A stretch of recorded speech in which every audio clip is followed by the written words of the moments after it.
don Guido Beck, padres de la física moderna en la Argentina, en realidad en Sudamérica,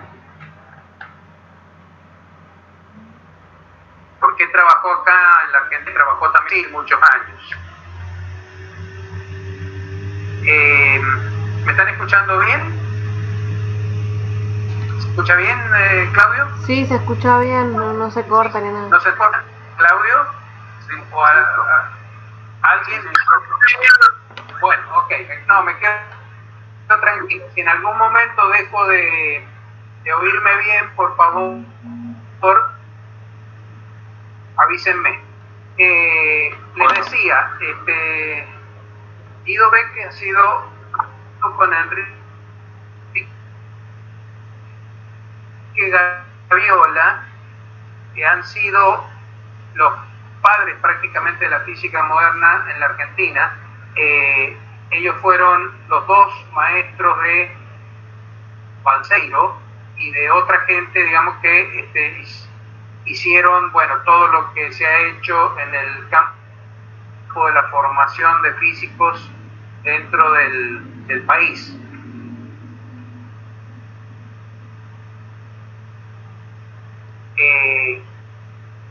Guido Beck fue el profe Heisenberg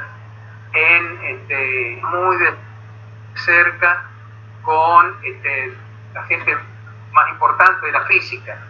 Trabajó con Bohr en Dinamarca. Ustedes van a ver ahí fotos donde está Guido Beck en reuniones con Bohr. Bueno, por otro lado, Enrique Gaviola, que no hay artículo de él en esos apuntes que le he mandado, pero pues lo pueden buscar ustedes en la internet si les interesa. Miren, ahí tienen. Parece que sí había algo de Enrique Gaviola también. Sí. Bueno, me alegra.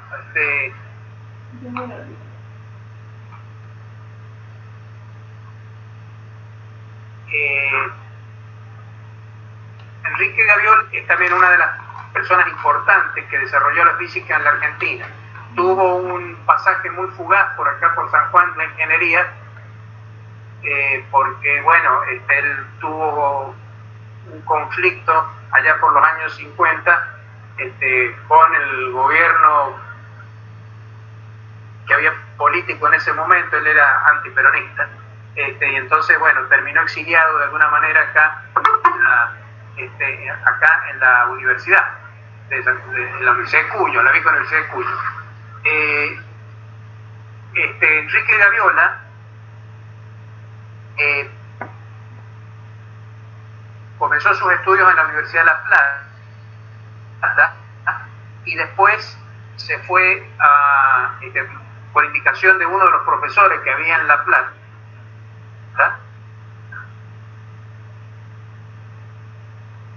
se fue, tenía dinero, se recibió en 2 o 3 años, se recibió de agrimensor, se fue a Mendoza, volvió a Mendoza, a su provincia, se dedicó a trabajar en agrimensura de fincas, consiguió dinero y se fue a estudiar física a Alemania, a Berlín.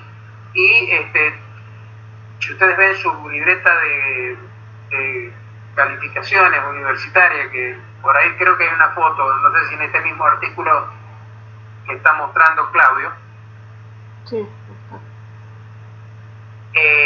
Van a ver profesores Einstein, Planck, lo más granado que la historia de la física reconoce en el siglo XX. Así que bueno, ellos, Beck y Gaviola, fueron discípulos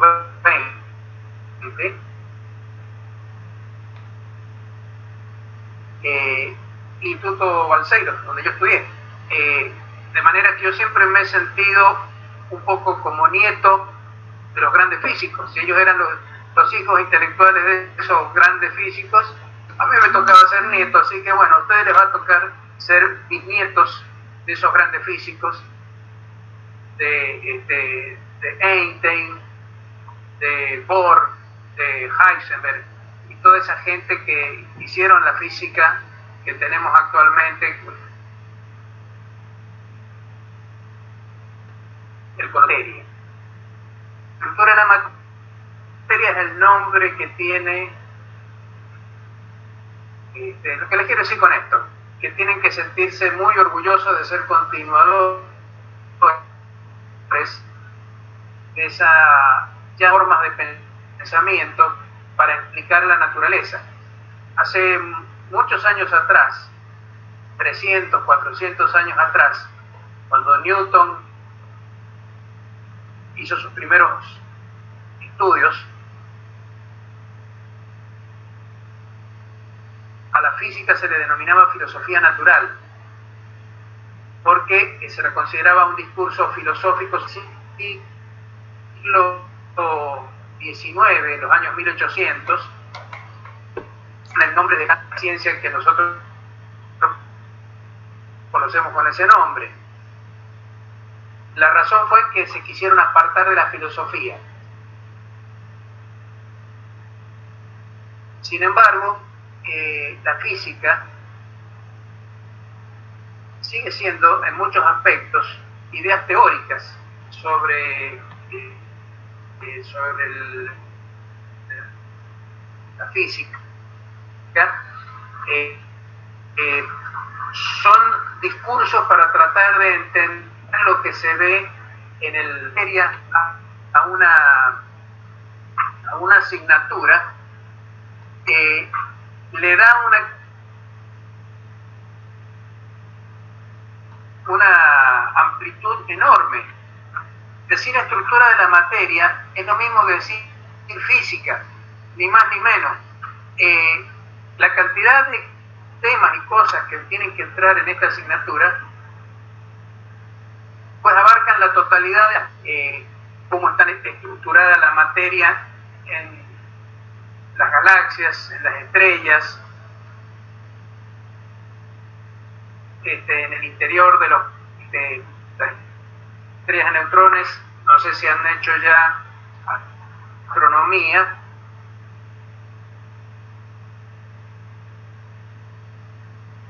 pero bueno, van a ver que las estrellas de neutrones son como núcleos atómicos gigantescos, ¿bien? Completamente tienen un núcleo esencial de neutrones. Al hablar entonces de estructura de la materia, estamos hablando prácticamente de la totalidad de la física. En realidad, esta materia va a tratar de dos temas fundamentales: de la teoría de la relatividad y de la teoría cuántica, que son los dos pilares intelectuales, los dos pilares discursivos sobre los que se funda toda la física del siglo XX, e incluso la física previa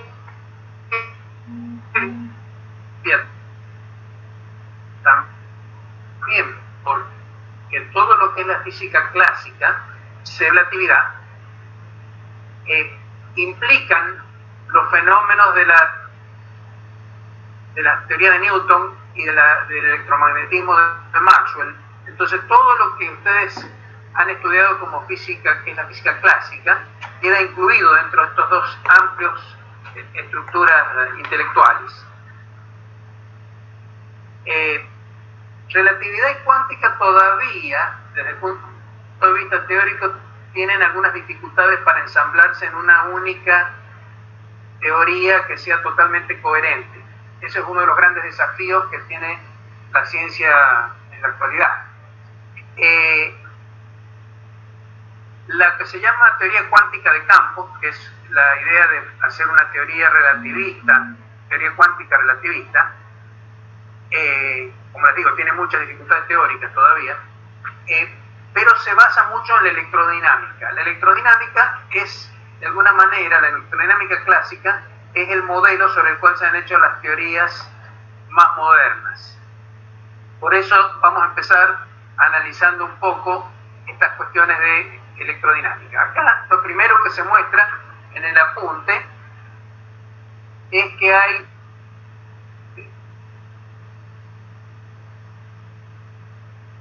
campos eléctricos y otro campo que se llama magnético. El campo eléctrico es un campo vectorial. El campo magnético, yo no voy a ser relativista, sí entremos un poquito más en detalle. ¿Sí? Se suele hablar de que es un campo vectorial también, pero en realidad no es estrictamente un campo vectorial, sino un campo que se llama pseudo-vectorial, porque tiene características levemente diferentes de los vectores comunes. ¿A qué me estoy refiriendo? A que los campos pseudo-vectoriales se comportan en todas las cuestiones que tienen que ver con rotaciones de coordenadas, igual que los campos vectoriales. Pero se comportan distintos de estos cuando se hace inversión de ejes. Por ejemplo, cuando hay reflexiones en espejos. Por ejemplo, el Z y el X sobre un espejo, y que el eje Y, por ejemplo, ve la imagen reflejada de ese sistema, el eje Y está invertido. En vez de estar entrando hacia el espejo, está saliendo, porque la reflexión se ve invertida. Bueno, ese tipo de transformados vectoriales se comportan diferentes que los campos vectoriales. La razón profunda de eso es que en realidad el campo magnético no es un campo vectorial, sino es un campo que se llama tensorial. En realidad no es un objeto de 3 componentes, sino que es un objeto que tiene 9 componentes puestas en una matriz de 3×3. Pero esas matrices, esos tensores, a veces pueden ponerse como equivalentes a solamente 3 cantidades que se conocen con el nombre de un pseudovector. El nombre de pseudovector viene justamente porque no es estrictamente un vector, sino que es un tensor escondido dentro de un vector. Esa es la razón. Pero por ahora dejemos el campo magnético como si fuera un vector adicional.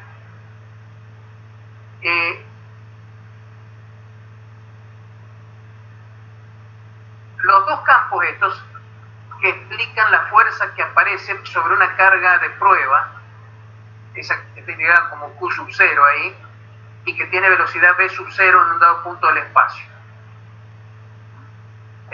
Esa es la expresión que está ahí, es la que se llama fuerza de Lorentz, tiene 2 componentes, la parte eléctrica. A ver, normalmente la definición que se suele hacer es decir que el campo eléctrico, cuando no hay campo magnético, por ejemplo, empezamos en electrostática, normalmente se define el campo eléctrico como el cociente entre la fuerza eléctrica y el valor de la carga de prueba. Y a veces se especifica que la carga de prueba tiene que hacerse tan pequeña como uno quiera, cosa que en la teoría cuántica tiene sus problemas porque las cargas no se pueden hacer tan pequeñas como uno quiera. Ustedes saben que hay una carga mínima que es la carga del electrón. No se puede hacer hacer un límite tendiendo a 0 de la carga, porque la carga llega a un cierto valor, a la carga del electrón. Es más, ya un rato antes de llegar a ser la carga del electrón, las variaciones que puede tener la carga ni siquiera son continuas, sino que van a saltos. Pero en la teoría clásica se supone que las cargas se pueden varían en forma continua y se pueden hacer tender a 0 sin problema. Un poquito más abajo, a ver, los campos establecen sobre las cargas, pero a su vez las cargas son las generadoras de los campos. O sea, el campo es una especie de objeto intermedio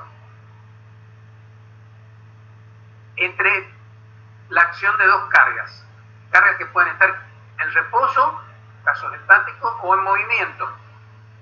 Por ejemplo, una carga en movimiento genera un campo eléctrico y genera también un campo magnético que después puede actuar sobre otra carga que también puede estar estática o en movimiento, entonces, bueno, tendrá ciertas fuerzas. Esas dos expresiones que están escritas ahí son la ley de Coulomb y la ley de Biot-Savart-Ampère. Figuran los años en que fueron escritas por primera vez. El hecho de que aparezca al cubo abajo, fíjense que está puesto también el vector R.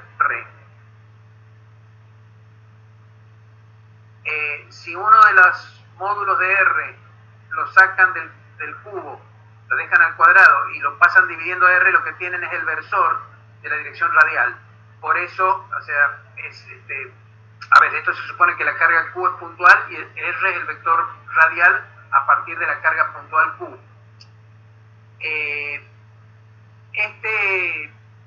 O sea, el módulo del campo va como la inversa del cuadrado de la distancia y después viene multiplicado por el versor. Pero yo acá lo he escrito como directamente dando con vector de posición R del espacio. Abajo aparece la expresión que se mueve con velocidad v, que era este campo magnético en un punto de posición R. Y aparece un producto vectorial, V vectorial R. ¿Se acuerdan el producto vectorial? Que es un vector. A ver, el producto vectorial de dos vectores siempre es un pseudovector. Por eso V es un pseudovector, porque viene del producto vectorial. Por esa razón, los productos vectoriales de vectores se definen siempre respecto de una terna, que es una terna que puede ser directa o inversa. Pero una vez que uno define una terna, si por casualidad invierte los ejes, los pseudovectores van a cambiar la dirección. Los vectores no, pero los pseudovectores sí, porque están definidos de acuerdo con si la terna de ejes es directa o es inversa. Yo siempre voy a tomar, creo que también lo hace así, ternas directas. ¿Qué es una terna directa? Yo tengo el eje X y el eje Y. Cuando llevo X sobre Y, que hay un sacacorcho que le hago ese movimiento, el sacacorcho avanza en la dirección del eje Z. A ver, yo elijo el sacacorcho, bueno, porque he abierto muchas botellas. Entonces, bueno, es una buena manera de recordar. Llevo X sobre Y y eso me da Z, hacia donde avanza el sacacorcho. Eso es una terna que se llama terna de Stroh. Mira. O terna derecha.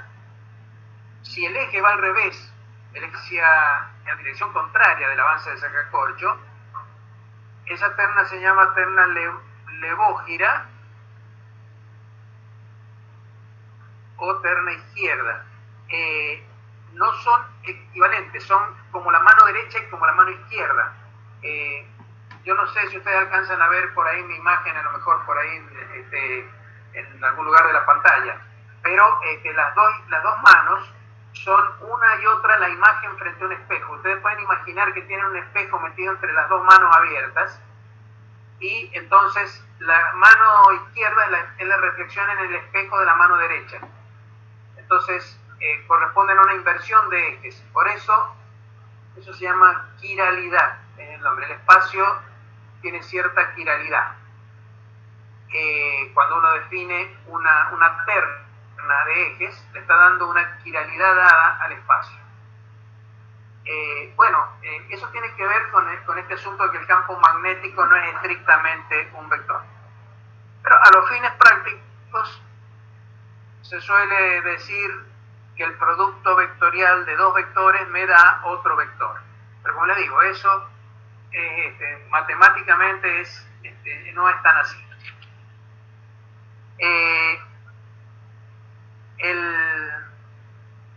Nosotros vamos a utilizar en todo lo que hagamos el sistema de unidades MKS, el MKSA, que es el Sistema Internacional de Unidades. O sea, vamos a medir en metros, kilos, segundos y amperes las unidades eléctricas. Por ejemplo, vamos a definir el coulomb como el producto del ampere por el segundo, porque así se define un coulomb, un ampere es un coulomb sobre segundo, entonces coulomb es ampere por segundo. La unidad básica es el ampere dentro del sistema de unidades MKS. El sistema MKS tiene 7 unidades básicas y otras más derivadas, pero hay 7 que son básicas. Eso no es ninguna cuestión, no es ninguna cuestión necesaria que hayan 7 unidades. Es simplemente que por alguna cuestión, yo diría, no sé, cultural, se elige el número 7, digamos, por una cuestión que tiene que ver por cómo somos los seres humanos, esencialmente. Es por la misma razón por la cual la semana tiene 7 días, se habla de los 7 colores del arco iris, se habla de los Blancanieves y los 7 enanitos. El número 7 es un número que está metido muy en las tradiciones de Occidente y probablemente por eso es que aparece también en el sistema de unidades, pero eso no es necesario. Se puede definir un sistema de unidades que tenga nada más que una sola unidad física y el 1, y con esas 2 unidades definir todo. Habrán cosas que se medirán, supongamos que esa unidad que uno eligiera fuera el metro, bueno, las velocidades se medirán en 1, las masas en metros al cubo, en fin, se pueden encontrar de la física solamente tomando una unidad física real y el 1, la unidad adimensional. Con esas 2 alcanzaría, pero tenemos 7. No sé si es complicado o no, pero es lo que hay. Vamos a usar este sistema, el MKS. Acá abajo les he especificado un resumen de las propiedades básicas de esa cantidad que se llama la carga eléctrica. En la teoría clásica, la carga eléctrica se introduce simplemente por sus propiedades. No es una cantidad, ¿cómo le podría decir? Se acepta la existencia de la carga eléctrica como un principio de partida. Nadie explica de dónde viene la carga eléctrica, simplemente se dice cómo se comporta la carga eléctrica. Se dice, existen cargas con 2 signos. ¿Por qué? Porque se ha visto que hay cargas de un tipo y cargas del otro tipo. Y que cargas del mismo signo se repelen, cargas de signo contrario se atraen. Y que la fuerza de atracción va como a la inversa del cuadrado de la distancia. O sea, la ley de Coulomb. La ley de Coulomb se pone de entrada y se dice, carga eléctrica es, o un fenómeno es eléctrico si aparece una cosa que se llama carga eléctrica que tiene las siguientes propiedades. Pero nadie se pregunta de dónde sale la carga eléctrica o qué es la carga eléctrica. Si a ustedes les preguntan qué es la carga eléctrica, y puede decir simplemente, es una propiedad, pero no decir, como si les preguntaran qué es una casa. Una casa es una construcción hecha con ladrillo, cemento, con hierro, madera preparada para que gente la ocupe, que adentro tiene tales cosas. No, la carga eléctrica es una cuestión primaria, que se acepta sin más. Lo único que es para aceptar la existencia de la carga es especificar todas las propiedades que tiene. Por eso la física, estrictamente explicativa, es explicativa a nivel de segundas cosas. Cuando ya empezamos a hablar, por ejemplo, de que existen corrientes eléctricas porque son cargas que están en movimiento, entonces uno va explicando cosas con eso, pero todavía sigue sin explicar qué es la carga. O sea, la carga se está moviendo, está bien, pero ¿qué es la carga? En sus principios básicos, las teorías físicas son simplemente descripciones, no son explicaciones. El asunto es que si uno consigue una teoría más amplia que incluya por ejemplo, el electromagnetismo adentro de él, adentro de esa teoría, tal vez sea posible encontrar una explicación para qué es la carga eléctrica. La teoría cuántica da una explicación para qué es la carga eléctrica. La teoría cuántica dice, la carga eléctrica es la probabilidad que tiene una partícula de emitir un fotón o de absorber un fotón. La probabilidad es una medida de la probabilidad de la carga eléctrica, que de absorber o emitir otra partícula llamada fotón.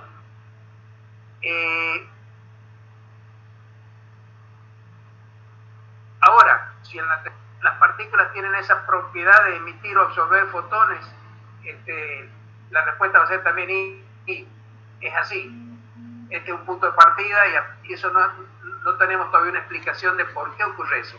¿Por qué hay partículas que tienen carga eléctrica? ¿Por qué hay otras partículas que no la tienen? No tenemos una explicación para eso. Entonces, bueno, aceptamos que existe esta propiedad que se llama la carga eléctrica y tiene una serie de propiedades. Allí están especificadas. En la primera propiedad dice la carga eléctrica se conserva y es invariante. No es lo mismo ser invariante que se conserve. Que se conserva significa que si la carga eléctrica de un sistema toma un valor, a lo largo de todos los procesos que ocurran, la carga eléctrica va a seguir teniendo el mismo valor. Que es invariante significa que no cambia, por ejemplo, con el movimiento.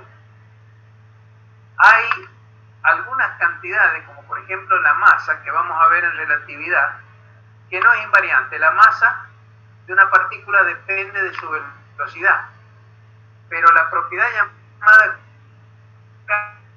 carga eléctrica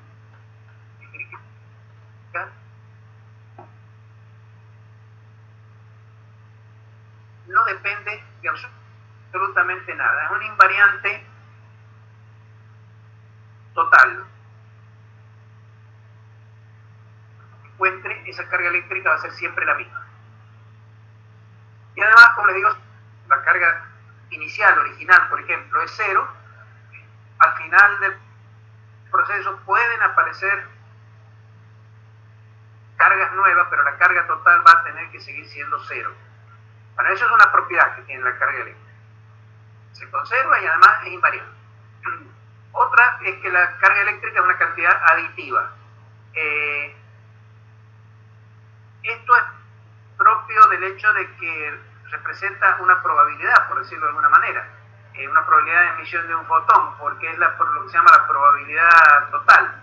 Si tengo varias cargas juntas, entonces la probabilidad de emitir un fotón va a ser la probabilidad de que la emita una de ellas o que lo emita otra de ellas u otra.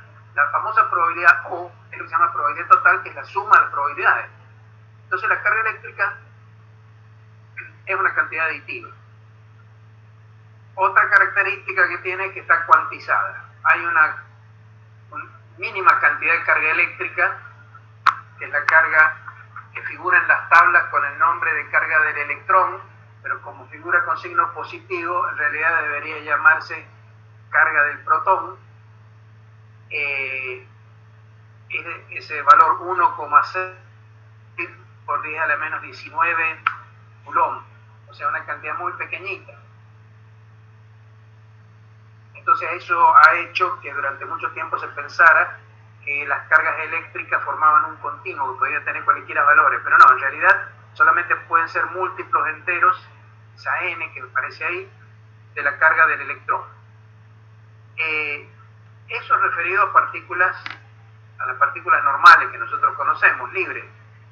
En el interior de los núcleos atómicos existen unas partículas que se llaman quarks, que curiosamente tienen cargas fraccionarias del electrón. pueden tener carga 2/3 o 1/3 la carga del electrón. Pero como nunca aparecen libres esas partículas quark, la carga que se ve normalmente es la carga del protón. Entonces es la que se toma como base para hablar de la cuantización de la carga. Vamos a ver una última propiedad de las cargas referidas a sus campos que generan ellas, que dice que los campos eléctricos, los campos magnéticos se pueden sumar vectorialmente. Bueno, son precisamente vectores porque tienen esa propiedad de sumación.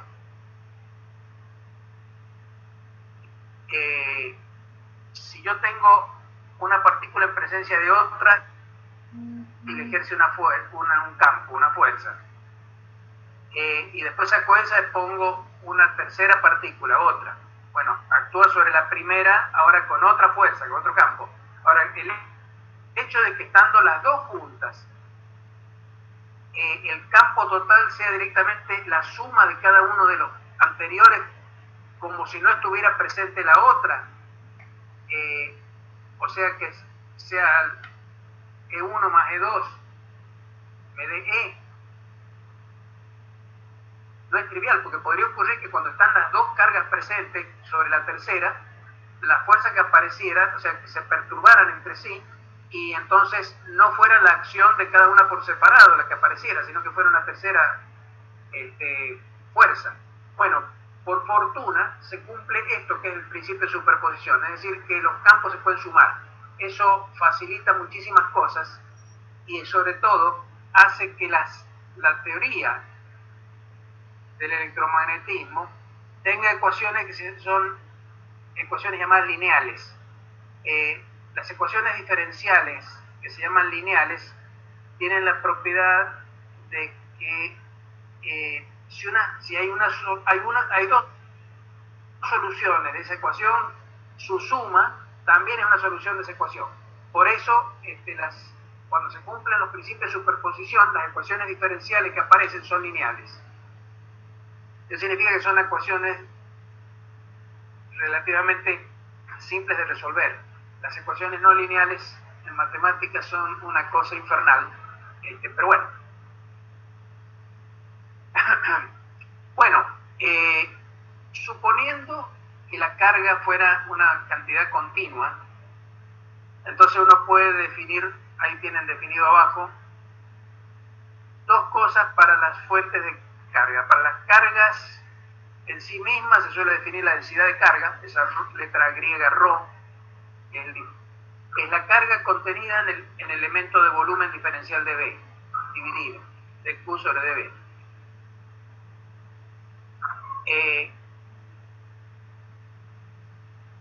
Que describe, entonces, eso es a través de la función de densidad de carga, que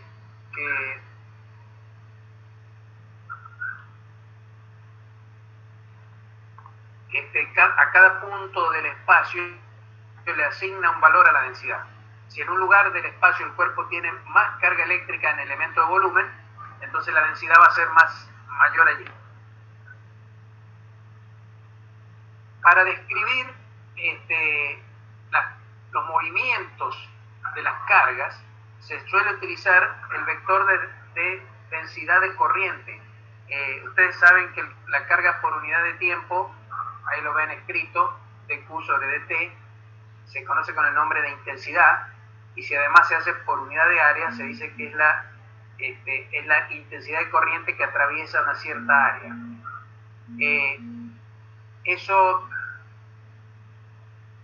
tiene además la dirección del versor de la velocidad de las cargas. Entonces ahí ustedes ven, yo he separado el elemento de desplazamiento de las cargas diferencial de S, sería el módulo del diferencial de R, del diferencial de posición. Las cargas van atravesando la superficie de la velocidad. Entonces normalmente cuando uno tiene una densidad de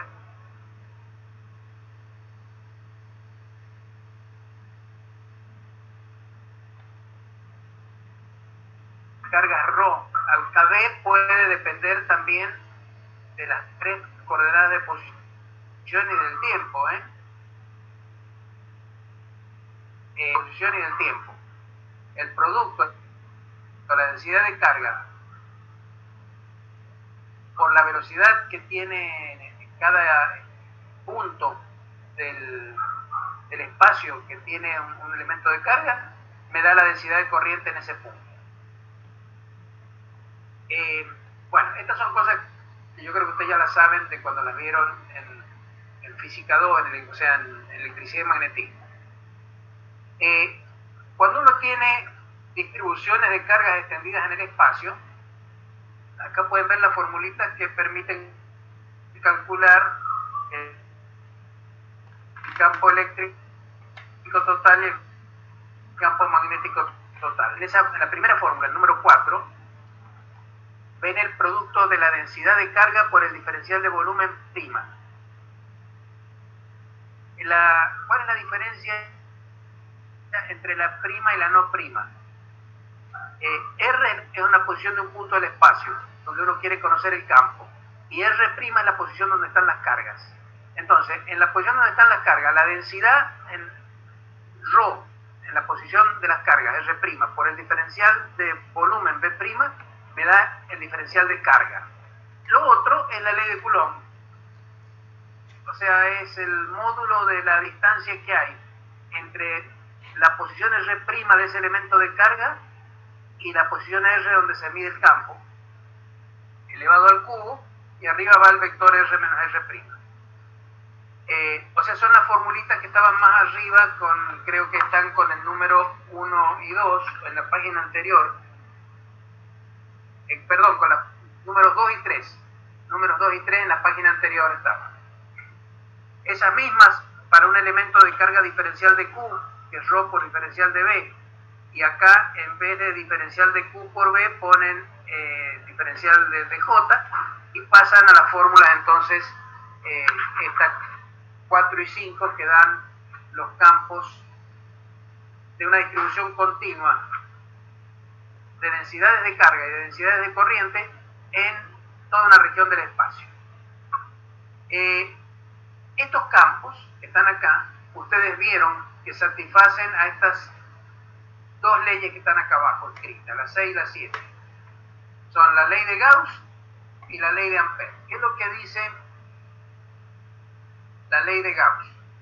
Dice que si yo tomo el campo eléctrico alrededor de una carga eléctrica de valor Q, tomo una superficie sigma que rodea, cerrada, que rodea la carga Q, y tomo el campo eléctrico, el valor del campo eléctrico sobre esa superficie, y lo multiplico escalarmente por el vectorcito perpendicular a esa superficie, y sumo todos esos valores, el resultado es proporcional a la carga total que está contenida en el volumen, en la superficie sigma. La constante proporcionalidad, epsilon 0, ustedes saben que es la que aparece en la ley de Coulomb. Es se llama permitividad dieléctrica del vacío. Abajo ven una fórmula parecida para el campo magnético, pero acá lo que dice esta fórmula es que si uno toma un camino cerrado, gamma, y hace como si fuera el trabajo mecánico del campo magnético, o sea, la integral que se llama de línea, integral de circulación, tomo el campo magnético en cada punto del camino gamma y lo multiplico por el diferencial de desplazamiento en ese punto a lo largo del camino gamma, y doy la vuelta entera en ese camino, eso me da proporcional a la intensidad total de corriente que atraviesa el camino gamma. Se suele hablar de corrientes concatenadas por el camino gamma, como si fueran, viene de la palabra concatenado, viene de encadenado en común, catena es cadena, la concatenación significa eso. Esa es la ley de Ampère. Son dos propiedades que tienen, que se deducen de matemáticamente de las dos expresiones que están más arriba. Acá está aclarado qué es lo que son respectivamente Q, la carga total contenida en el volumen B. El volumen B es el que está contenido en la superficie sigma cerrada, y la intensidad I es el flujo del vector J a través de una superficie S que se apoya, esta superficie es abierta, se apoya sobre la curva cerrada gamma. En el caso de los campos estáticos, se satisface además, es decir, campos que no dependan del tiempo, se satisfacen estas otras dos ecuaciones, la 8 y la 9 que están acá abajo. Bueno, esas ecuaciones reciben el nombre de ley de Gauss, ley de Ampère. Esta otra no tiene un nombre estricto, y esta otra tampoco, pero la 8 y la 9 son dos propiedades que tienen los campos estáticos. Ahora, estas ecuaciones, la 4 esta, la ley de Ampère, la ley de Gauss, estas integrales, y la 8 y la 9, se pueden reescribir usando un resultado matemático que es probable que ustedes hayan visto cuando estudiaron análisis 2. Yo voy a tratar, a ver, estamos en cuarto año de la... Se supone que uno ha visto análisis 2 y se supone que ha estudiado varias variables, derivación parcial y el operador gradiente, el rotor, la divergencia. Bueno, estos resultados que están acá son resultados matemáticos que hay que usarlos. Hay que usarlos porque, bueno, porque si se los han enseñado, los vamos a usar para la física, para que vean que en la física estas cosas se de Gauss-Ostrogradski. ¿Qué dice este teorema? Este teorema dice que si yo calculo esto que es el flujo de un vector A escalar diferencial sigma sobre una superficie cerrada sigma mayúscula y sigma chiquita, que es vectorial, es el nombre del elemento de superficie. Acuérdense que la letra sigma es la S griega de superficie. Esa integral, ese flujo del vector A, es igual a la integral sobre todo el volumen B encerrado por esta superficie de una cantidad que se llama la divergencia del vector A. La divergencia es una cantidad que se obtiene haciendo el producto escalar del operador gradiente con el campo A. Esto es una cantidad que es un campo escalar.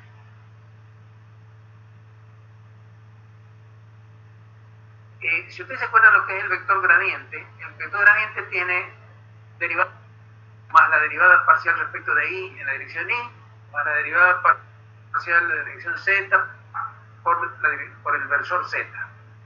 Si hacen el producto escalar con el campo A es un campo que tiene componentes AX, que es un campo en la dirección X, más otra componente AI en la dirección Y. Si hacen el producto escalar, eso es derivadas parciales componente a componente, o sea, es la derivada parcial de AX respecto de X, más la derivada parcial de AI respecto de Y, más la derivada parcial de AZ respecto de... Es una cantidad escalar, no deja de ser un vector, ya no es un vector eso. Entonces, esta integral de esa cantidad extendida sobre todo el volumen es igual al flujo del vector A sobre la superficie. Sí. Eso es el teorema de Grau-Ostrogradski. Hay otro, que es el teorema de Stokes, que dice que la circulación, o si quiere llamar A, sobre un cierto camino cerrado gamma, que se apoya en gamma, de otra cantidad que se conoce con el nombre del rotor de A. del operador gradiente con el campo vectorial A. Bueno, no importa. Ustedes pueden usar estos dos teoremas y aplicárselo, por ejemplo, a la fórmula esa 8 y 9, por ejemplo, pongamos por caso. Si ustedes se lo aplican a la fórmula, vamos un poquito más para arriba, Claudio, ahí. Si se lo aplican, por ejemplo, a la fórmula 8, esta que está acá, está bien ahí, está bien. Subilo un poquitito, os digo bajar un poquito más. Quiero ver los teoremas de Gauss y dejar arriba del 8 y el 9. Ahí está. Si ustedes se fijan la forma que tiene el 8, ¿sí? Y lo comparan con la forma 11, que está acá abajo, van a ver que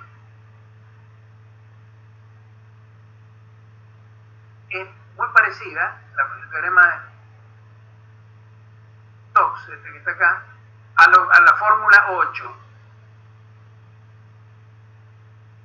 Tiene que valer 0 para que la integral de E diferencial de R pueda valer 0. O sea, que está acá abajo. Tiene que implicar que el rotor de A tiene que valer 0 en todo punto del espacio. Entonces, los campos que satisfacen la ecuación 8 el campo eléctrico tiene el rotor de E igual a 0. Si hacen lo mismo con la fórmula 9, usando ahora el teorema de Gauss, que está en el 10, ustedes ven que la expresión que aparece para B es igual a la que acá abajo aparece para A. Y dice que es la integral de la divergencia, pero tiene que valer 0, porque la fórmula 9 dice que todo de B tiene que ser 0. Mostrame las dos formulitas, las formulitas que están más abajo, por favor, Claudio. Dale más. Bueno, acá ven, rotor de E igual a 0 y divergencia de B igual a 0. Si también aplican estas dos fórmulas a la ley de Gauss y a la ley de Ampère, van a ver que el flujo de E es igual a la integral de la divergencia de E, es también en la ley de Gauss la integral de la densidad de carga. Significa que la divergencia de E tiene que ser la densidad de carga. Y si usan la ley de Stokes en la ley de Ampère, van a ver que el rotor de B tiene que ser igual a la densidad de corriente. Entonces acá ustedes ven, estas son de la electrostática y de la magnetostática. Hay un teorema que lo menciono simplemente, pero no lo vamos a estudiar, que dice que para que un campo vectorial quede totalmente especificado hay que dar el rotor y la divergencia. Bueno, acá tienen ustedes que para el campo eléctrico conocen la divergencia de E si les dan la densidad de carga, y el rotor de E siempre es 0. Conociendo el rotor y la divergencia, el campo eléctrico tiene los campos eléctricos. Y efectivamente es así. La solución de estas ecuaciones es la fórmula que está escrita más arriba con la integral esa que da cuánto vale el campo eléctrico conocido ρ, la densidad de carga. Para el campo magnético pasa una cosa parecida. Acá tenemos el rotor y la divergencia. Entonces el campo magnético se puede calcular perfectamente con estas dos ecuaciones. El campo magnético termina siendo la integral de J, que está más arriba, en la fórmula, no sé, 7, por ahí, más arribita, y depende solo de... Bueno, esto muestra que las fuentes del campo magnético son las densidades de corriente y que las fuentes del campo eléctrico son las densidades de carga. Ustedes ven también acá que la divergencia de B es 0. Bueno, eso se suele usar para decir que no existen cargas magnéticas. Así como la divergencia de E es la densidad de que los campos magnéticos no tienen cargas magnéticas que los originen. Sí se ve que el rotor depende de la densidad de corriente, entonces eléctrica.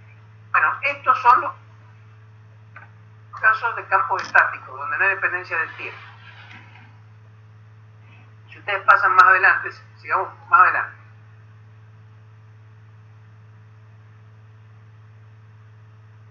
Claudio, ¿podés pasar más adelante? Eso es. Bueno, acá tienen las mismas ecuaciones cuando se tienen casos no estáticos. Esas cuatro ecuaciones que estaban escritas antes, una que decía divergencia de B igual a 0, sigue estando, la de la divergencia de E igual. Estas otras dos, a ver, se modifican levemente las ecuaciones. Para los casos no estáticos aparecen algunos términos nuevos. El rotor de, que en el caso estático era 0, acá deja de ser 0. Y aparece, es la suma le aparece sumado un término que da la variación del campo magnético en el tiempo. Se acostumbra a decir que las variaciones de campos magnéticos generan campos eléctricos, por esta razón. En la ecuación de B, que era cuando estamos con campos estáticos, no hay variación en el tiempo, esas derivadas parciales en el tiempo no están, porque si no hay dependencia en el tiempo, la derivada es 0. Entonces, eso no debería estar. Esa es la ley de Ampère. El rotor de B igual a mu 0 por J, es la que vivo más arriba, que es la ley de Ampère. Pero Maxwell, cuando elaboró estas ecuaciones para hacer el electromagnetismo dependiendo del tiempo, se dio cuenta que tenía que agregarle este término que está acá, que tiene que ver con la variación del campo eléctrico en el tiempo. Entonces lo que dice esta ecuación es que también la variación del campo eléctrico en el tiempo es fuente de los campos magnéticos. No solo las corrientes de movimientos de cargas, sino también que si hay campos que varían en el tiempo, se generan campos magnéticos. Eso es lo que ocurre en una onda electromagnética. La variación del campo eléctrico en el tiempo genera el campo magnético, y a su vez la variación del campo magnético en el tiempo genera el campo eléctrico. Uno y otro se unen para automantenerse en las ondas electromagnéticas. Por eso pueden existir ondas electromagnéticas en el vacío y liberadas de las cargas fuentes que las generaron. Porque ahí no hay ninguna densidad de carga ni densidad de corriente que esté generando los campos. Cuando la luz va en el vacío, no hay densidades de carga ni hay corriente, está en el vacío. ¿De dónde salen los campos? Porque se autogeneran los unos a los otros. Eso sale de esas ecuaciones que ven ahí. Esas ecuaciones completas, así, con el término que le agregó Maxwell, tienen nombres. La de arriba es la ecuación de Gauss eléctrica, que lo que dice es que las densidades de carga eléctrica son fuentes del campo eléctrico. La que sigue se llama ley de Faraday, o ley de inducción de Faraday, que dice que el rotor del campo eléctrico, que si aplican los teoremas de Gauss-Jordansky, la integral de esto es lo que se llama fuerza electromotriz. La integral de camino del rotor de E es lo que se conoce como fuerza electromotriz, es igual a la variación de B en el tiempo, del campo magnético en el tiempo. Cuando lo escriben en forma integral, en lugar de B aparece, al poner la integral de B, es el flujo del campo magnético. Entonces se suele decir que la fuerza, cuando la ven en forma integral, es que la fuerza electromotriz viene dado por la variación del flujo magnético en un circuito, por ejemplo. Bueno, esa es la ley de Faraday. Después tienen la ley de Ampère, que en el caso estático, como les decía, simplemente son las corrientes las que generan. La última es la que dice que no hay cargas magnéticas. Es la ley de Gauss magnética. Estas cuatro que ven acá son las ecuaciones de Maxwell del electromagnetismo. En mi opinión, las ecuaciones más bonitas de toda la física. Son hermosas. Aparecen ligados el rotor y la divergencia de los dos vectores. Como hace falta dar el rotor y la divergencia de cada campo para que quede unívocamente determinado, entonces estas ecuaciones determinan unívocamente los campos. Eso es fantástico de entrada, pero además son extraordinarias porque incluyen las fuentes, la densidad de carga y la densidad de corriente en el miembro de la derecha, pero además incluyen este término de derivación en el tiempo del otro campo y son simétricas. Si ustedes las miran van a ver la simetría. El rotor de E aparece acompañado por la derivada del otro campo en el tiempo y el rotor de B aparece acompañado con la variación de E en el tiempo. Son realmente ecuaciones muy compactas y que describen la totalidad de los fenómenos electromagnéticos macroscópicos, todo el electromagnetismo y también la óptica, que es la teoría electromagnética de la luz, está incluida en esas cuatro ecuaciones que ustedes ven ahí. Esta es la forma diferencial que se llama. Más abajo, usando los teoremas de Gauss-Floratsky, lo he escrito en la forma integral. Son más abajito, las van a ver. Estas son las fórmulas que seguramente ustedes las estudiaron.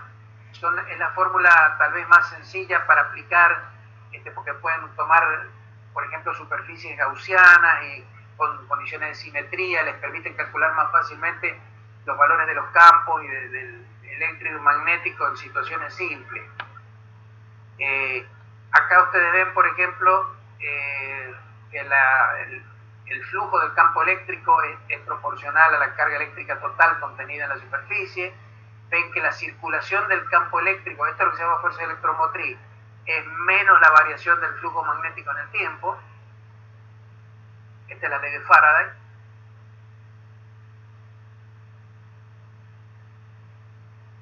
Después más abajito tienen la ley de Ampère.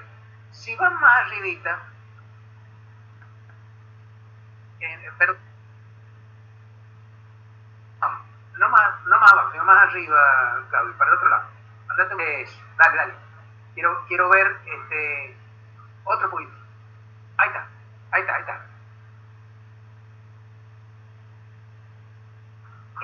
Si ustedes miran acá la ley de Ampère-Maxwell, van a ver que si pudieran pasar el término o si lo pasan, digamos, tiene signo menos, lo pasan sumando al otro lado y sacan un factor común mu0, le queda J más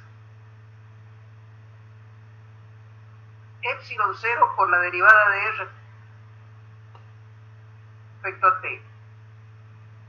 Por eso a la cantidad epsilon 0 derivada de R respecto a T se le suele dar el nombre de corriente de desplazamiento. O sea, se distinguen las corrientes de desplazamiento, que es una corriente que proviene de la variación del campo eléctrico. Ahora podemos ir más abajo. Eso lo ven 21, 22 y 23. Acá está escrito que la integral de circulación del campo magnético es mu0 por I, que es la densidad de corrientes concatenadas, que en los casos estáticos es la única que está, pero en los casos es la que se llama corriente de desplazamiento. A ver, eso les permite a ustedes explicar cosas que de otra manera sería muy difícil explicar. Concretamente, ustedes han estudiado, no sé si de electrónica, han estudiado RLC, que son los circuitos básicos resonantes, donde aparece una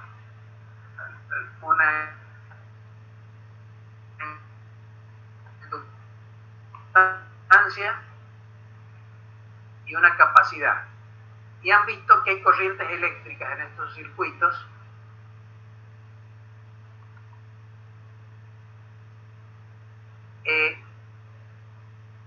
el problema es corriente alterna, cómo hace para circular a través de los capacitores, porque los capacitores son circuitos abiertos. Y ese campo eléctrico, cuando varía en el tiempo, que es una corriente alterna, cuando ustedes tienen un circuito eléctrico de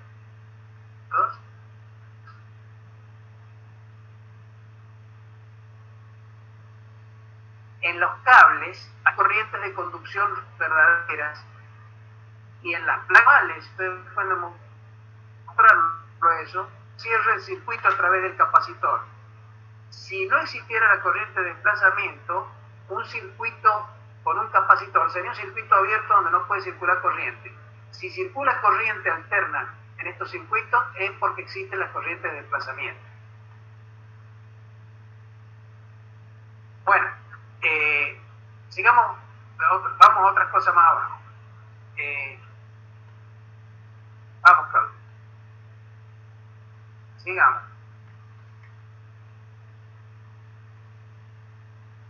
Ahí hay algunos problemas propuestos que si ustedes se quieren entretener lo pueden. Bueno, acá está puesta la expresión de las energías que contienen los campos eléctricos y magnéticos.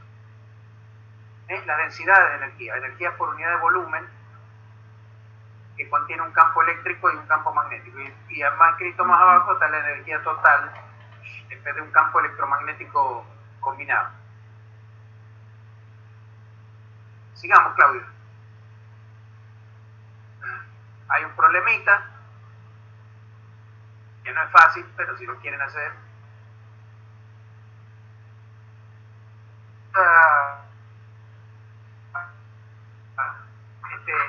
Interesante.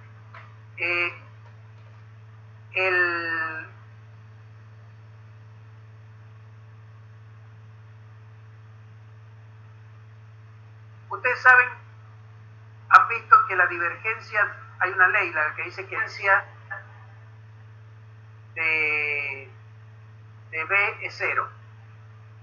Bueno, ustedes pueden demostrar que entonces B, o sea, se puede escribir como el rotor de un cierto campo A.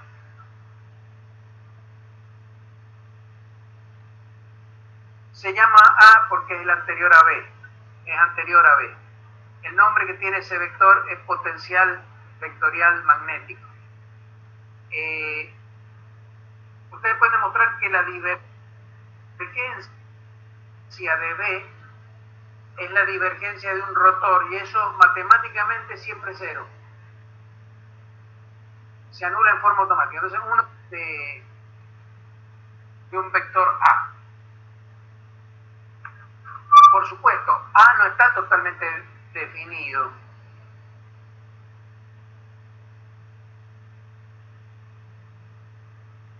Porque hay que dar el rotor y la divergencia del rotor.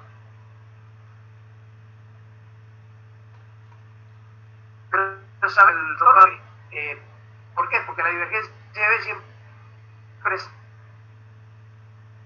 0. Entonces significa que B es el rotor de un vector. Ustedes pueden hacer la derivada en el tiempo de B como el tiempo y las coordenadas X, Y y Z, Y, Z y T, depende de posición y tiempo, son variables independientes. Entonces, como son variables independientes, las derivadas parciales se pueden permutar.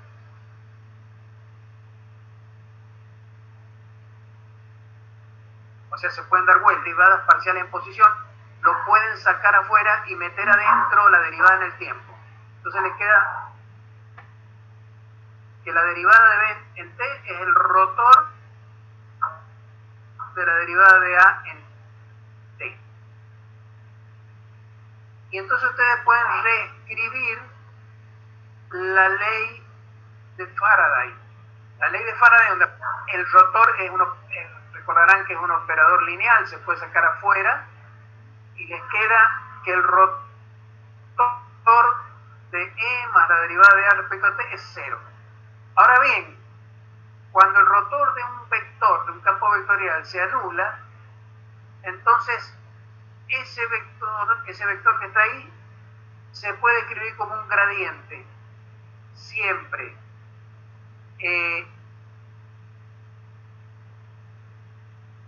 ¿Eso por qué? Porque es una identidad matemática. El gradiente de un rotor siempre es 0. Entonces, si el rotor da 0, uno puede encontrar una función tal que su gradiente sea igual a este vector. Esta función phi se conoce con el nombre de potencial escalar eléctrico. Y de acá pueden despejar el valor del campo eléctrico como menos el gradiente de phi menos la derivada de A respecto de T. En los casos estáticos, cuando ustedes tienen campos que no dependen del tiempo, la derivada de A respecto de T no va a depender del tiempo. Entonces se anula. Entonces les resulta lo que ustedes ya conocen, que el campo eléctrico se puede escribir como menos el gradiente del potencial. Y hay dos campos de potencial. Uno es el potencial escalar phi eléctrico y otro es el potencial vectorial magnético A. No es muy correcto llamarle totalmente magnético A, porque también aparece para E. Son potenciales electromagnéticos. Uno escalar, que es phi, y uno vectorial, que es A. Esos son los potenciales electromagnéticos. Entonces ahora uno puede tomar las ecuaciones de Maxwell, esas que escribimos antes, y en vez de poner los vectores donde aparecen los vectores B, reemplazar esta fórmula donde aparecen los potenciales y obtener una ecuación, en lugar de las ecuaciones de Maxwell, obtener las ecuaciones. Se pasa a pasar todo eso. El álgebra ustedes después la pueden revisar, y si tienen dudas por mail me la preguntan, me dicen, mire profe, acá hay cosas que no entiendo, y lo aclaramos. Pero vamos a las fórmulas finales. Para ahí. Hay un momento en las fórmulas, ¿se acuerdan que les... Para, un poquitito antes, chiquitito. Ahí nomás. Hace un ratito les dije que el rotor de A me daba B. Entonces, A no estaba totalmente definido. Pero cuando uno va haciendo estas cuentas, hay un momento donde aparece esto que está en la fórmula 27.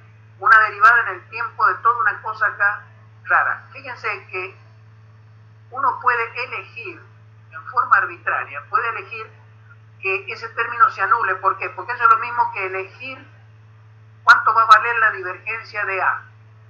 En ningún momento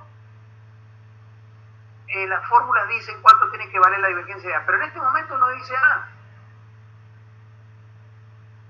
si para determinar A en forma unívoca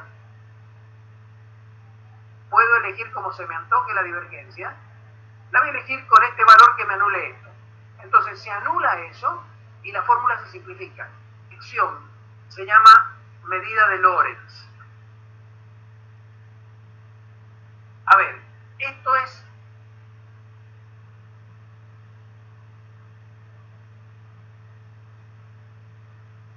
muy importante. Hay muchas maneras de elegir la divergencia de eso, recibe un nombre, se llama medida de Coulomb. Hay otra elección que se puede hacer que da lugar a la medida de Landau. Hay otra elección, de acuerdo al problema que uno esté estudiando, uno puede elegir de diferentes maneras la divergencia del campo del potencial vectorial A.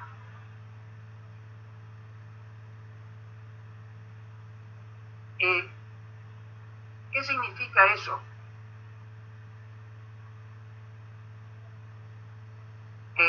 ¿Por qué se le llama medida de Lorentz? Porque cuando está haciendo un único, entonces como que está eligiendo una base para medir el campo A.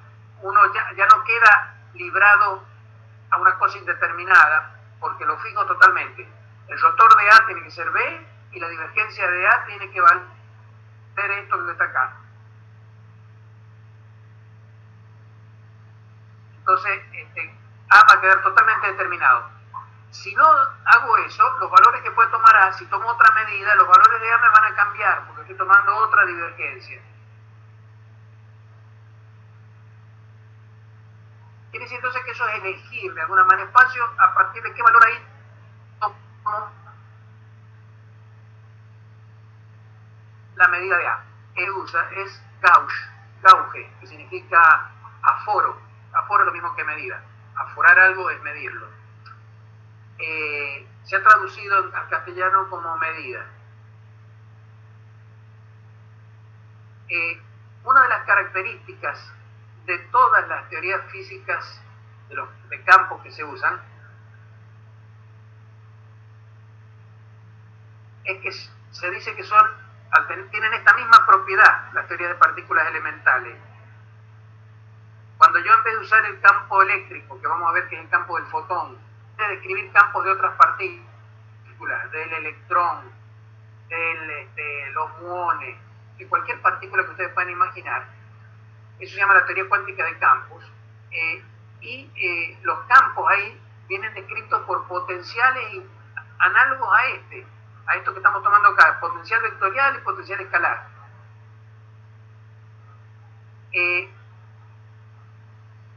Y son teorías que se llaman las teorías de campos, de las partículas más extrañas de la naturaleza,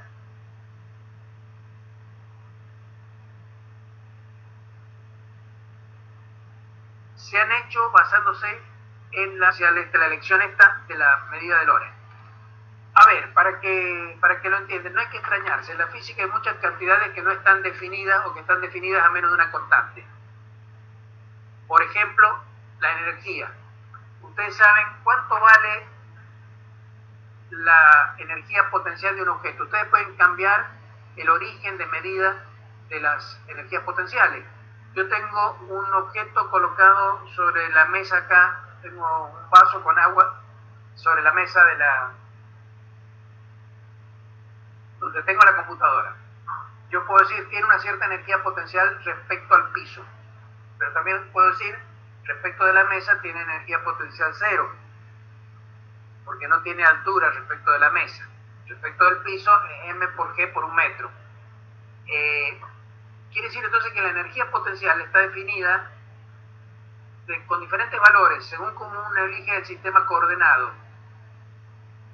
Y lo mismo pasa con la energía cinética.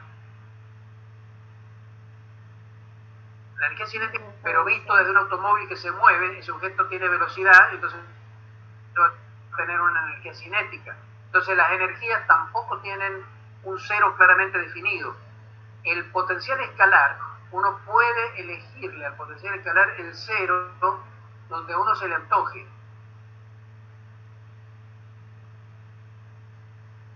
Es como lo que pasa con el potencial vectorial, salvo que en el potencial vectorial, por eso se llaman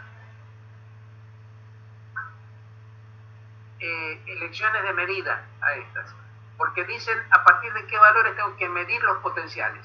Los potenciales nunca están definidos en toda la física en forma unívoca. Todo depende de cómo uno elija las medidas, o sea, los valores que va a adoptar para empezar a medir los potenciales. Bueno,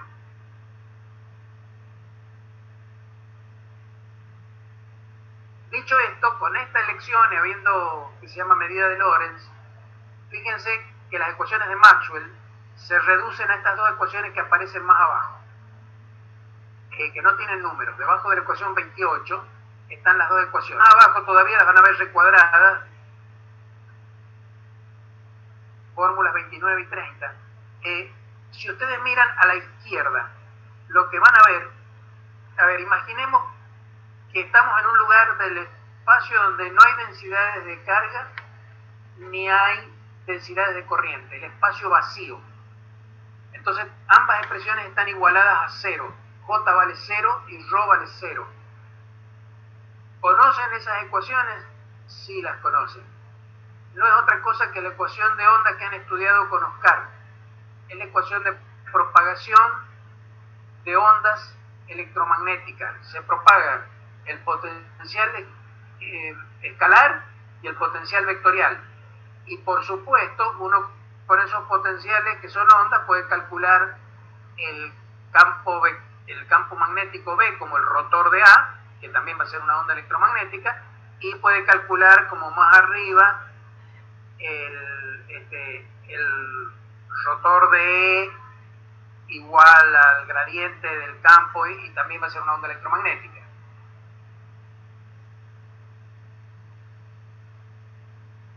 O sea que tienen J y a ρ, están igualadas a la fuente de campo. Estas son las ecuaciones de onda con fuentes.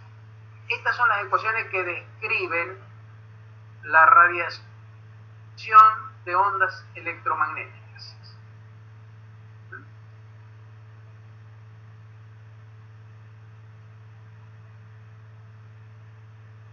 Vayan más abajo. Cantidad C que uno define como 1 sobre la raíz de mu 0 epsilon 0. Cuando Maxwell, ahí está, ondas electromagnéticas, que cantidad de mu 0 y epsilon 0 que se miden en experimentos estáticos, se miden en la magnetostática y en la electrostática. Epsilon 0 entre las fuerzas y las cargas en la permeabilidad magnética del vacío es la constante que aparece entre las corrientes y los campos magnéticos que generan en la ley de Biot-Savart. Esas son cosas estáticas, pero de repente su combinación con la raíz cuadrada aparece una forma que se llama C, que aparece en una ecuación de onda y que es una velocidad, y que es la velocidad de propagación de las ondas. Cuando Maxwell calcula con los valores que conocía de epsilon 0 y mu 0, encuentra que ese C vale 2,9979, que es la velocidad de la luz.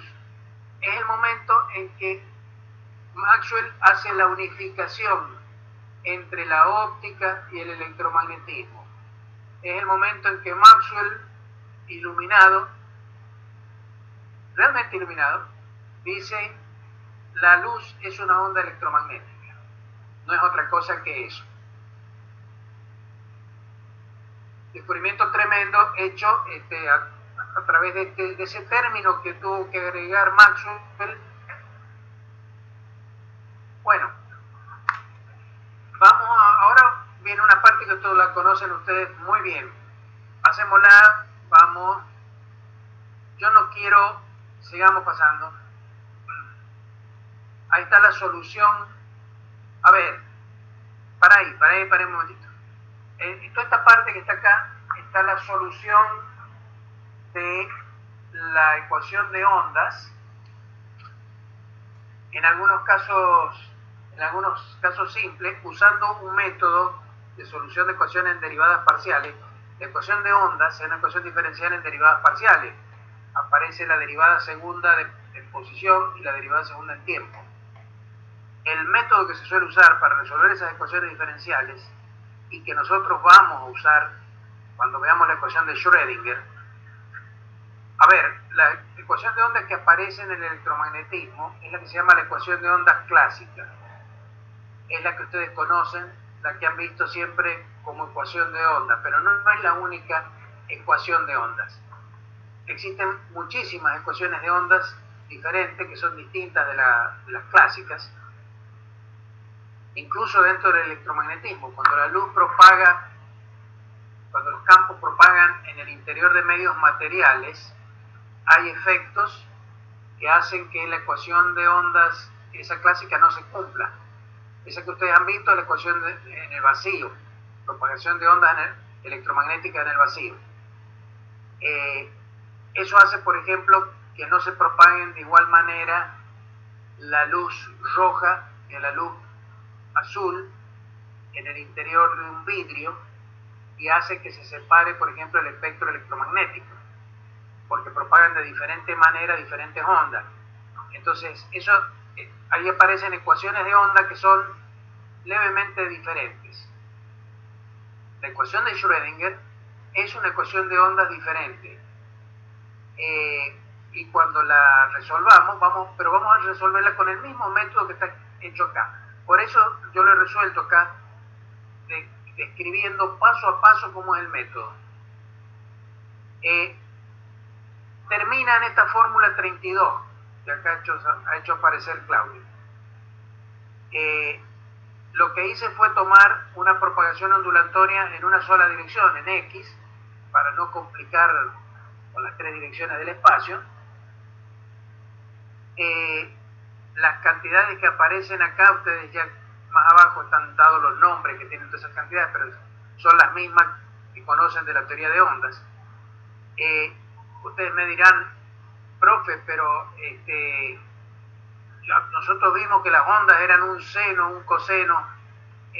Están escondidos el seno y el coseno acá, porque aparecen estas fórmulas exponenciales, e a la i, que si ustedes recuerdan, hay una fórmula de las variables complejas, de los números complejos, que dice que e a la i phi es igual a coseno de phi más i por seno de phi. Si mal no recuerdo, creo que se llama fórmula de Euler, de Euler. Euler se pronuncia Euler. Bueno, la fórmula de Euler permite ver que estos son senos de kx menos omega t y cosenos de kx menos omega t.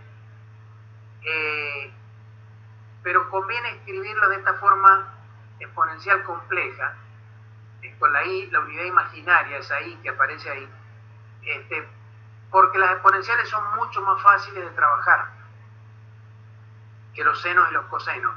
¿Por qué? Porque las funciones exponenciales tienen esa famosa propiedad de que si se derivan dan ellas mismas, y si...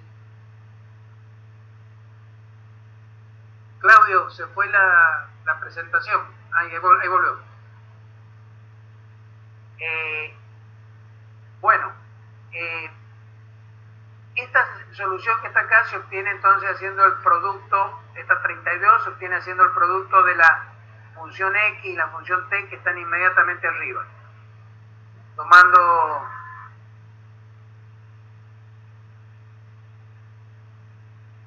los exponentes se suman, porque son exponenciales los dos, el producto de dos potencias de igual base es la suma de los exponentes, ¿no? Y queda la fórmula, he hecho una elección de signos para que esté ondas que propagan para donde tienen que ser. Entonces, esta, por ejemplo, de acuerdo al signo que tenga acá, el omega normalmente se toma siempre positivo. A pesar de que aparece acá con los dos signos, no hay frecuencias negativas. En general, el omega se toma siempre positivo. Entonces, el K puede ser positivo o negativo. Si es positivo, la onda esta va a la derecha. Si es negativo, o sea, tomando el eje X hacia la derecha. Si K es positivo, va a la derecha. Si K es negativo, va a la izquierda. Ahora, bueno, bien. Esta es un tipo de onda, esta que aparece acá, de esas que son senos y cosenos puros. O sea, son piboritas como las que propagan la manguera cuando usted sacude un extremo y se ve la ondulación. Esas ondas son un tipo especial de onda. Se llaman ondas armónicas puras, pero no son las únicas ondas.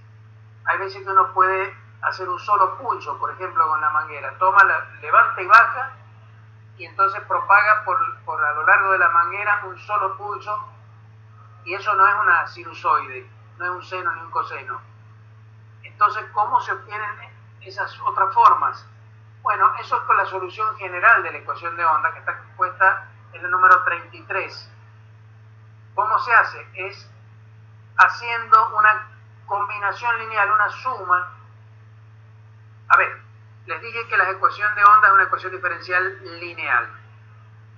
¿Por qué? Porque aunque aparecen derivadas segundas en la ecuación diferencial, están todas elevadas a primera potencia. No hay segundas potencias. Entonces es una ecuación diferencial lineal. Si yo tengo dos soluciones de la onda, una A1 por E a la I, K1X menos omega 1T, y tengo otra A2, E a la I, K2X, y la sumo, eso sigue siendo solución.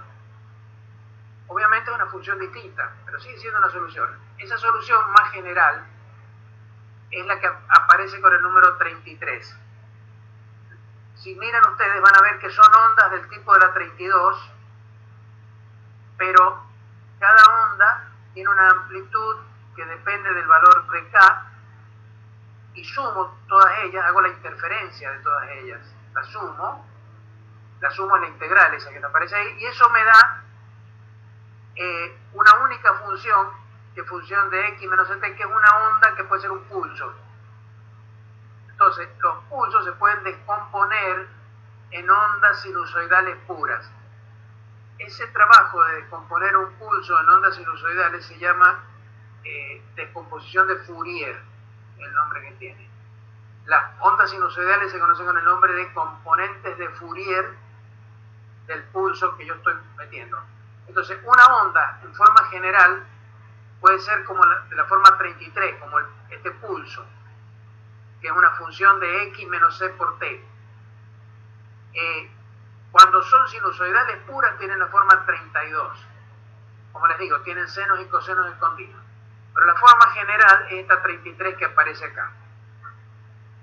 Obviamente, esto es en una dimensión, una onda que propaga en el eje X. Si la onda propaga en el espacio, una onda cualquiera, puede ser un pulso cualquiera, aparece la fórmula 34, esa que está más abajo, es simplemente la generalización de la de arriba al espacio de 3 dimensiones. En lugar de aparecer K por X, aparece el producto escalar de un vector K con R. O sea, van a haber 3 componentes de K, KX, KY, KZ, multiplicado por X, Y y Z, y sumado. En fin, lo que dice esta fórmula. Más abajo está el glosario de qué es lo que es cada término en esta suma. Ahí pueden ver. Acá se le conoce con el nombre de vector de onda.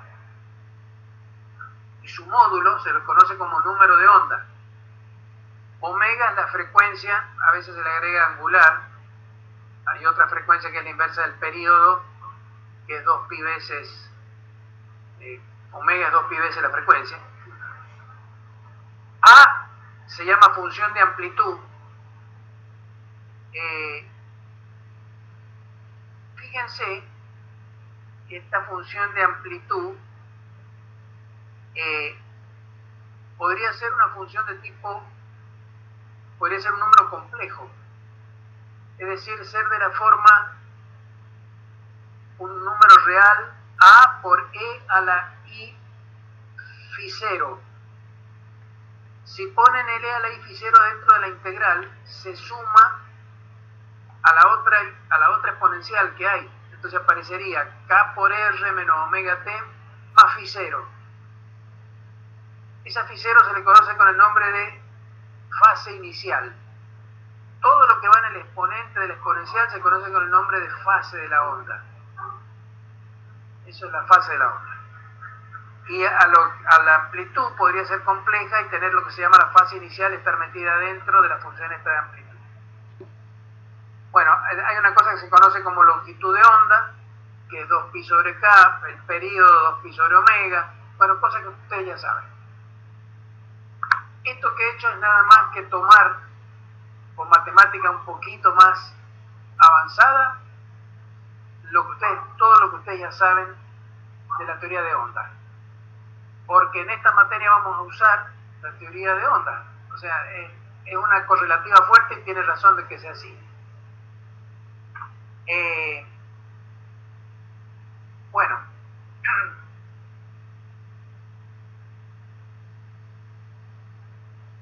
ustedes han visto que obtuvimos para los potenciales dos ecuaciones parecidas a esta que está acá, la 35. Esta es una forma general. Es una forma, una de las cuatro ecuaciones que parecían, acuérdense que J era un campo, o sea, eran tres ecuaciones para el potencial vectorial A y una para el potencial escalar phi. La de phi estaba igualada a ρ y la del potencial vectorial a J. O sea que hay tres componentes, son cuatro ecuaciones, todas idénticas, de la misma forma.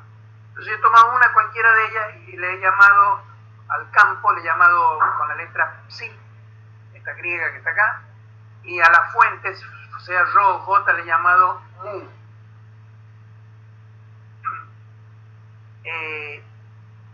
Bueno, acá está hecho, no lo vamos a estudiar en detalle, se lo dejo, si ustedes quieren verlo, lo ven. Lo que sí me interesaría es ir a la forma final, que es la solución de esta ecuación. ¿Cuál es la solución de esta ecuación? Pasemos para abajo. Ahí está dicho todo, lo pueden ustedes leer, les puedo decir incluso de dónde está tomado esto. Bueno, esta es la solución de esa ecuación, pero esta es la solución, una solución particular. La solución general, cuando uno quiere obtener la mu total, tiene que ir más abajo y le va a salir esto que está acá escrito con el número de ecuación 41, parece que sí, la 41. Quédate en la 42, andate en la 42, porque en la 41 acá ahora le he expresado para la phi y a. Ahí está. Esta es la solución de esas ecuaciones de onda que tenían fuente. Estas son las soluciones. Todo esto está tomado del libro de Feynman, el volumen número 2, creo que se llama Electromagnetismo y Materia, una cosa así, el volumen 2. El segundo volumen de los 3 tomos de Richard Feynman. Los trabajos de Feynman son extraordinarios porque cosas que a veces en la teoría electromagnética cuesta explicarlas, él se las ha ingeniado para dar argumentos simples para ir mostrando cómo aparecen estas cosas. Es un pedagogo genial. Y hay ciertas cosas que él hizo y que tienen también un valor pedagógico muy grande, como los diagramas de Feynman que vamos a ver cuando hagamos cuántica, que permiten entender mucho mejor los procesos del cuántico que ocurren en la naturaleza. Feynman es un tipo realmente genial. Yo no me voy a poner ahora a contarles anécdotas a ustedes de Feynman. Lamentablemente, o sea, este medio no facilita el poder hacer ese tipo de cosas, pero realmente era un tipo muy genial. Aparte de recomendarles los libros de él, les recomiendo también un libro muy liviano, no recuerdo quién lo escribió, pero se llama Seguramente está usted de broma, señor Feynman, que relata, es una especie de relato biográfico de la vida de Feynman, donde relata todas las anécdotas que tiene, porque era un tipo muy loco.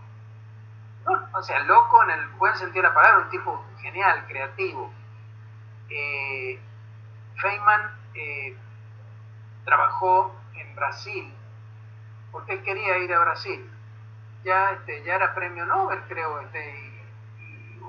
o hacía poco que lo había obtenido. Entonces se le dio la oportunidad de ir a Brasil. Obviamente en Brasil lo aceptaron con los brazos abiertos, y estuvo en la Universidad de Río de Janeiro, y estando en Brasil, que estuvo cerca de 2 años, a ver, si ustedes ven el libro de Feynman, van a ver que hay un lugar donde está el prefacio del libro, donde sale una foto de él tocando bongoes. Él aprendió a tocar bongoes en Brasil, porque se afilió a una escuela do samba, y entonces para los carnavales de Brasil salía acompañando a la escuela do samba con taparrabo, y tocando los tambores, y desfilaba a lo largo de todas las avenidas esas que tiene Brasil donde se hacen las famosas competencias de carruaje. O sea, un tipo muy especial, Feynman. De hecho, cuando volvió después a Estados Unidos, todos los años para el carnaval brasileño volvía a Brasil para participar de la escuela de samba donde él era miembro. Bueno, todo esto está tomado de ese libro de él.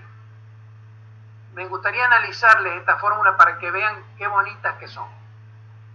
Fíjense, analicemos la del campo escalar, del potencial escalar phi, la primera que aparece en la fórmula 42, la primera integral. Si ustedes la miran, es casi idéntico al potencial, así debiera ser. Cuando hay procesos que son estáticos, el tiempo no es una variable, entonces la función phi va a depender solo de r, ρ va a depender solo de r', que son las posiciones de las cargas, y entonces r' son las posiciones de las fuentes de campo. Entonces esta fórmula se transforma en la misma fórmula que está escrita al principio de los apuntes, cuando les dije que un campo eléctrico se obtenía como la integral de la densidad de carga por el diferencial de volumen. Entonces ρ por diferencial de B es la carga diferencial. En este caso, como es potencial, no va dividido por la distancia al cuadrado, sino por la distancia simplemente. Es el campo que va al cuadrado acá abajo, esto va nada más con la distancia, y aparece el factor 1 sobre 4 pi epsilon 0, que es el que ustedes ya conocen de la ley de Coulomb. Esta es la ley de Coulomb, no es otra cosa que eso, en los casos estáticos. Ahora, en los casos dinámicos, como son estos, el potencial depende de las cargas que lo generan. Pero fíjense qué interesante. T es el tiempo en el lugar donde se mide el potencial. El potencial se mide en la posición R al tiempo T. Las posiciones R' son las posiciones de las cargas, que están lejos del de R. Y acá aparece, en la densidad de carga, aparece un tiempo que es T, o sea, es el valor de la densidad de carga en el tiempo T en que se mide el campo menos una cantidad, o sea, un tiempo anterior. Un tiempo anterior en cuanto en la distancia que hay entre la carga y el posición donde se mide el campo dividido la velocidad de la luz. O sea que esto que está acá es el tiempo que demora la luz en ir desde donde se produce el campo hasta la posición donde se mide el campo. Desde la posición donde está la densidad de carga hasta donde se está midiendo el campo. Hay un tiempo de demora. Esto significa que los campos en la posición T son debidas a las densidades de carga en un tiempo anterior, a cómo eran en el pasado. Lo que se observa en T es producto de cómo estaban las cargas en el pasado. Bueno, lo mismo ocurre con el vector potencial magnético que está abajo. Pero ven entonces que esta fórmula tiene una comprensión muy sencilla. Al tiempo T', que tendría que figurar acá, porque es el tiempo de las cargas que son fuentes, que son variables primadas. Este T', que es T menos módulo de R menos R' sobre C, se le llama tiempo retardado. Es el tiempo T menos el tiempo que demora la luz en llegar de un punto a otro. Es muy interesante ver esto de que los campos propagan con la velocidad de la luz.